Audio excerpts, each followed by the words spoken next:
on the books for the B330, which I'm certain you're going to describe to the audience today, sir. So with that, put your hands together for Mr. Robert Bigelow.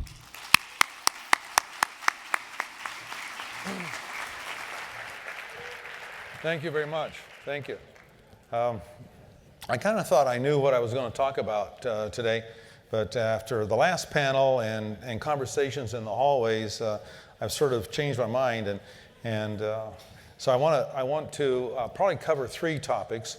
One is the ISS transitioning plan, and the other is exactly what is the B330 and what's its application and what could it mean to NASA and anybody else, and what's our schedule and so forth. And then the other one is China, which is a nice segue off of one of the questions on that, after that fabulous panel that just finished. They were terrific. And I want to thank the opportunity here to speak to all of you.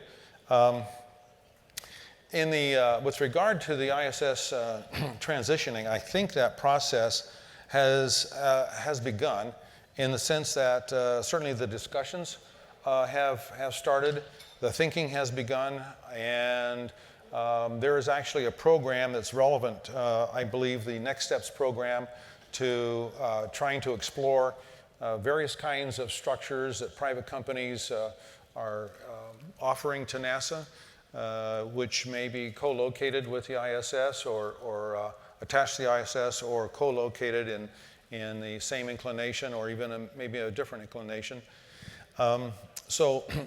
And I testified a couple months ago with the front of Ted Cruz at his hearing, and I said, I don't look at the ISS as a zero-sum game. I think that the transition process ought to be something that's in parallel, and that the private sector should mature its spacecraft and be able to offer something to NASA that NASA is able to test and to outfit and to decide what kind of missions, DRMs, that it wants to engage various structures into, and which offer a tremendous opportunity to have multiple platforms doing very diverse kinds of activities, as opposed to having things all aggregate on just one platform.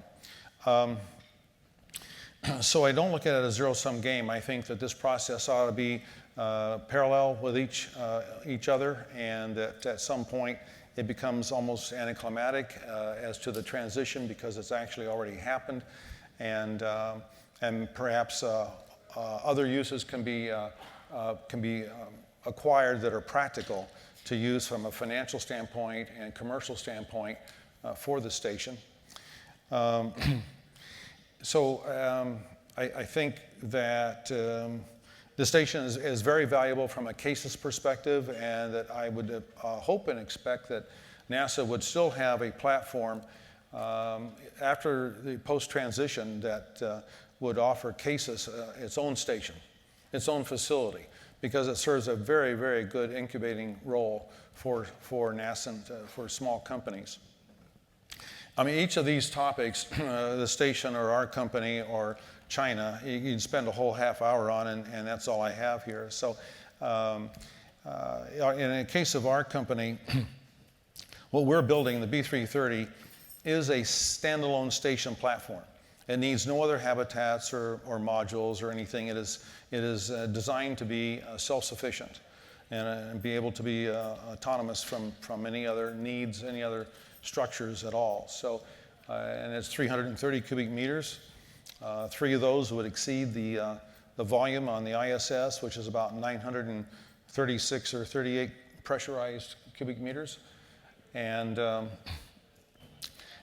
we appreciate the expense of the ISS. We really understand that from a private sector. I'm trying to court NASA as a customer and say, well, let's provide you with a service agreement, a lease or a rental agreement, or any kind of an agreement that allows you to have what you would like to have in terms of facilities and for what time frames are convenient.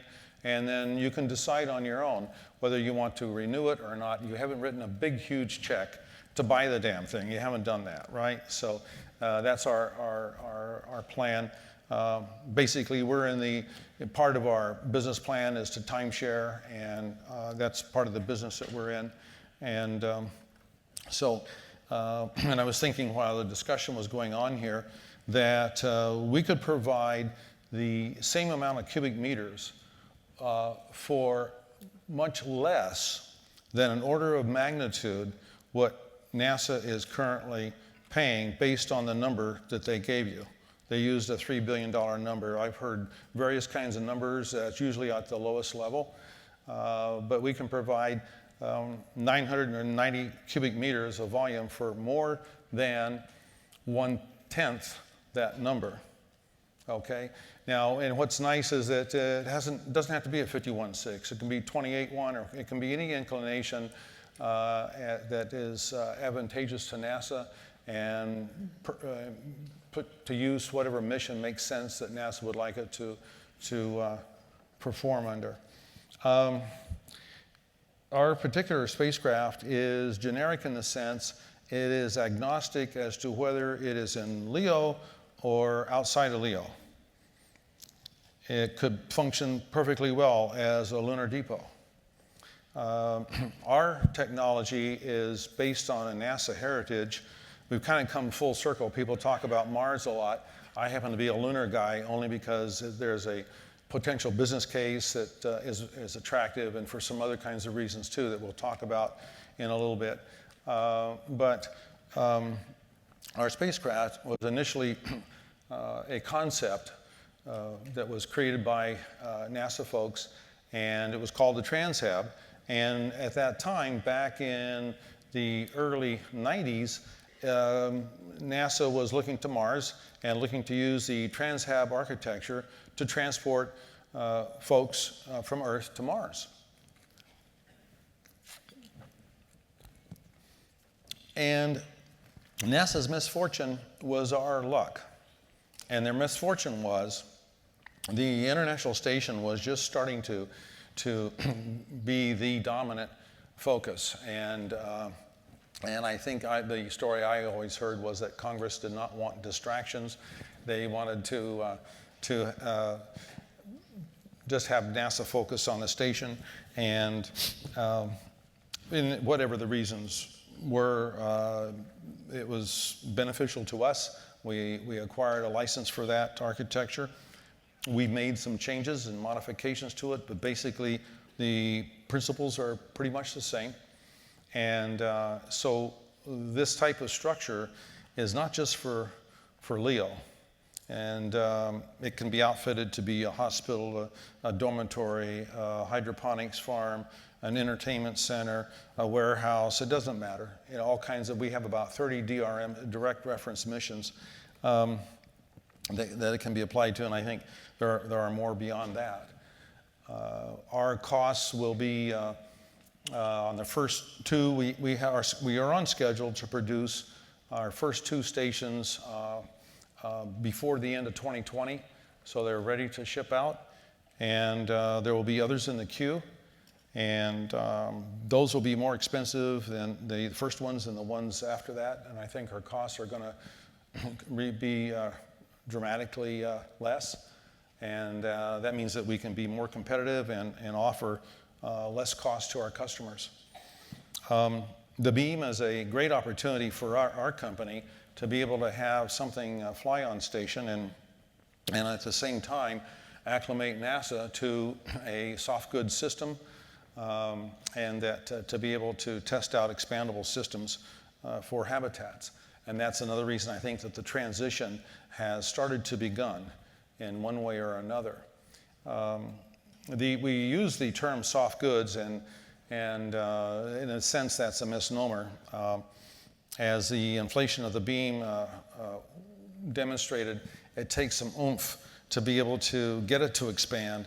These systems are very strong, incredibly durable and resistive to impacts and so on. So they're not little delicate kinds of things. And so it takes quite a bit of air or gas to be able to do the expansion. I think the commercial folks, in our case, our company, we've had to throttle the progress of our company according to the progress of transportation. And that has always been something that we couldn't control. We were hostage to that, dependent on that, because we're creating islands in space, and so obviously we have to be able to get folks to and from as well as cargo. And so that throttling process stopped in 2015 when we were convinced that the risk was worth it to make the commitment to where there'd be no throttling back or any kind of reduction of pace or anything. So we are going full bore forward on our schedule, and we will be buying, we bought some flight hardware, but we're going to be aggressively buying flight hardware in this year, next year, and so on.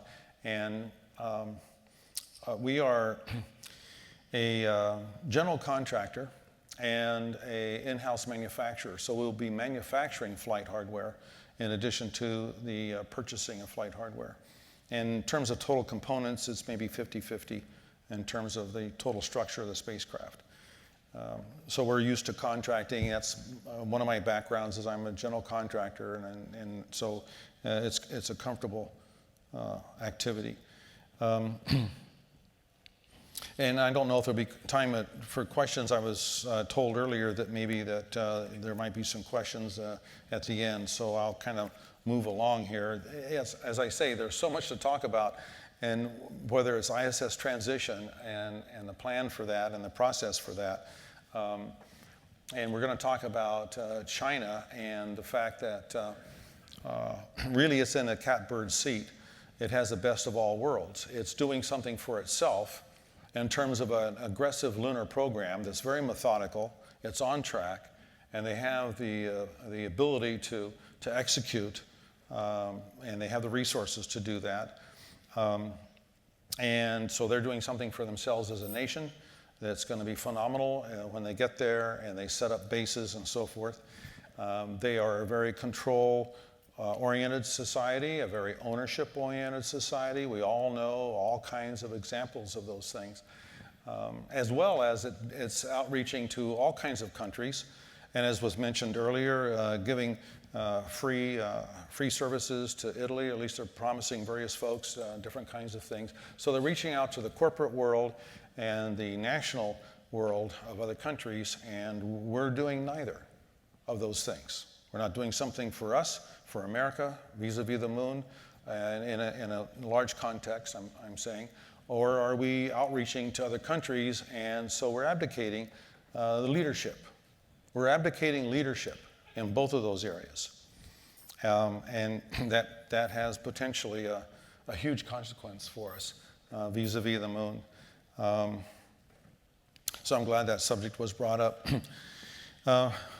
We have, in last month, there was a great article in Space News. I'm sure you all read Space News. And in that article, it said, China's long march to the moon. Chang'e 5 is another step toward landing humans on the moon, likely ahead of a U.S. return. Jeff Placia, a planetary scientist at the Johns Hopkins University's Applied Physics Laboratory in Laurel, Maryland, said that China developed a moon exploration strategy some time ago and has been implementing each step as planned. Placia said, I have no doubt that they will land humans on the moon, and certainly be before the U.S. ever returns to the moon. Paul Sputis, whom we know, a senior staff scientist at the Lunar and Planetary Institute in Houston, says, I believe that all of China's lunar missions serve the purpose of developing their capability to access and use the various levels of cislunar space. He says further, and I have no doubt that they are preparing for human lunar missions, and they could come very quickly, say within the next 5 years or so. What are we doing? In the next 5 years or so. So if he's off by 3 or 4 years or whatever, what are we doing? John Logston, Professor Emeritus of Political Science and International Affairs at the George Washington University's Elliott School of International Affairs in Washington, says, relative to ESA, to European Space Agency, it's a fair question to ask. Are we going to be happy standing by and watching our longtime space partner strike up a partnership with China in which we are not involved? So, and I think I applaud Jeff Mamber's audacity and success in being able to navigate, which was probably accurately described as not a simple path to getting his contract with China. Nothing illegal about the company dealing with them. Providing ITAR is respected. And and that's a difficult thing to do. But it's something that we ought to be really promoting in our own sense and saying, well, we have our plans, our lunar plans as well.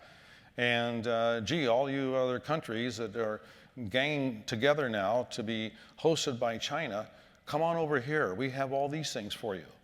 And corporations, the same thing. We have all these things for you. But we need to also not put barriers to our companies doing business responsibly and legally with China under all the appropriate circumstances. I think markets need to be as broad as we can make them for our own good. I put together some cartoon slides. Let's see, find the little thing here. And so we say public-private partnerships on your screen there. Lunar Enterprises, no time to lose. The public-private partnership has been successful, I think, for the most part, as a recent creation of a way to acquire private capital and stimulate small businesses and help them grow into something meaningful. And so from a NASA perspective, I suspect that this type of vehicle is going to be around for a long time. I hope so. I think it is working, and I think it has a lot of value. And with regard to Lunar Enterprises, there is a business case for the moon. You have folks that are Mars folks, and we all saw the movie The Martian and loved it, and God, we want to go. Fabulous film. But there are certain practicalities that really, I think, need to cause us to focus on the moon first, from a business case, from a China competition standpoint. I think money matters, especially today. Money matters. The budgets necessary for an aggressive Mars expedition are horrendously large, and time matters. If we're going to execute something grand here in a reasonable time, it needs to be done during the course of an administration. If the current administration is going to be an 8-year time frame, that's enough time to do something really interesting and really grand vis-a-vis the moon. Not Mars, but the moon, yes. And we need that as a training ground anyway. We always have all the kind of reasons. Thank you. 10-minute warning. When she gets to 5, would you just all stand up and cheer? That way I won't have to worry about looking at her sign, and I'll know it's 5 minutes. Yeah. So anyway, I think that, so it needs to be timely. It needs to be done in the course of a single administration, assuming this is going to be an 8-year time frame. And we've heard that there's an interest in doing something as short as maybe in a 4-year period or 5-year period from perhaps the end of this year or sometime during this year. That would be terrific. That would really galvanize the public. I remember really well the launches to the Apollo missions and the stepping on the moon and so forth. And the pride was unbelievable. And it wasn't just if you were American. It was a part of the entire species of the planet. And it was incredible. You had Walter Cronkite crying when the steps were being taken. He was a guy, by the way, a journalist, who was so highly thought of, he was thought as actually being a candidate for president of the United States at one time. Maybe you know that, maybe you don't. But he was a great journalistic icon. And so those were fabulous times. So space can do that. It should stay apolitical. You know, it's one of these clean kind of things, space is, and the science connected to it and all the experiences that shouldn't be contaminated. There's no time to lose because of China. And I'm going to go through these cartoons. Now, these are fantasies. This is our U.S. Congress. It's a fantasy because everybody is showing up. We know that they don't even take their seats. And this says, China will get to the moon. Somebody is saying, hold on a second.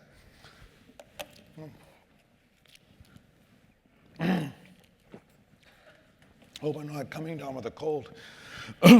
So China is saying, somebody in the speaker is saying, China will get to the moon before we get back. And somebody in the audience says, so what? What do we care? You know, we couldn't care less. And then people are just talking to each other, you know, on the screen here. And so and of course, that's why this is fantasy, because this would never happen. But in China, at their assembly, the moon, they're saying, the speaker's saying the moon is enormously valuable. That's why we have been on the path to control the moon. Okay, that's kind of their own private thing. Well, later we jump ahead, and sure enough, they have a base there, and the guy says, yes, General, we have found large deposits of helium-3. Well, put whatever you want, rare earths, it doesn't matter, water ice, whatever it is of value, just substitute what you want, whether you're a believer or not, doesn't matter. But they have a base there. They've located a base. We jump ahead a little further. We're still arguing. And the guy is still saying, Chinese are on the moon. We need to act now. Yeah, the people are yawning. They're half asleep in Congress. And it's just as dysfunctional as it is today. You know, no difference. So China has nothing to worry about. Well, they've increased the size of their base. Some years of time has gone by. Now they're saying landing fees are required. They got a for rent sign over here. You know, what's missing is some big casino or some kind of entertainment type of thing is what's missing. You know, why not? And so no landing without permission and that kind of thing. So, gee, it's looking really serious. So back to Congress again. Oh, sure, now you wake up, and because they're saying, Mr. Speaker, we told you so. We told you so. Okay, yeah, well, is it too little too late? Meanwhile, back at the ranch, we're at KSC now. Chinese rocket ships are coming and going, and somebody in a building that has the American flag on it is saying, yes, sir, we are buying all the precious metals the Chinese are willing to sell. Look who's in control of this market, right? So now we switch to DC at nighttime, and so it says Chinese fusion reactors using extracted helium-3 are lighting the swamp, all right? So, but it really, we've gotten accustomed to it. We've been sedated here. So a guy is saying to her, he's saying, you got to give the Chinese credit. Look at their progress.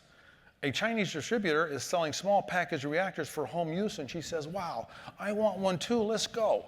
Let's go get it.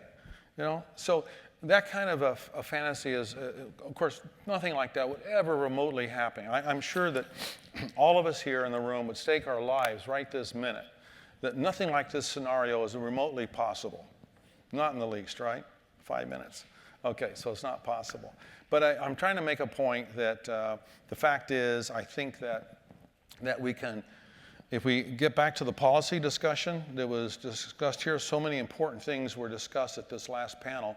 And so we do need policies to help to change and clarify the permission to possess anything that is extracted, gases or metallics, anything from a geographical area of the lunar surface. Our company was sanctioned to not be interfered with by a policy change by FAST some years ago, where a launch will not occur from U.S. soil that would vector a payload into an area where Bigelow Aerospace happened to have some activity ongoing. What needs to happen probably further is to define what that radius is, because you have a blast area that could, if an accident were to happen, projectiles could travel a very long distance in a 1.6G. And that's really a close cousin then to saying, well, what about patent rights? What about mining claims? Are you going to sanction those as a sovereign country? You should. Again, it gets back to risking life and limb and capital, and for what point? What kind of investors are going to believe you or even care if you can't secure the deposits that you found in the drifts that were located? So those are kind of important. Not asking for ownership. We're asking for a fee simple land. We're saying mining claims, you own what you extract. Again, we're counting that the Chinese will have absolutely the same philosophy. As ownership oriented as they are, they would want no more than that. I wouldn't want to count on that or stake something so huge. I think the moon is unbelievably valuable asset. So I think that, do I hear a little chime or something? Maybe that's somebody's cell. 3 minutes. Let's see. So that's kind of the point here, is our company is going to be producing standalone stations that could be docked to the ISS. They can be free flyers. They can be repositioned with tugs to move from LEO to LLO. We will be putting these out the door, we think, at the end of 2020. And so that should fit it somewhere into part of this puzzle as a resource. Thank you very much.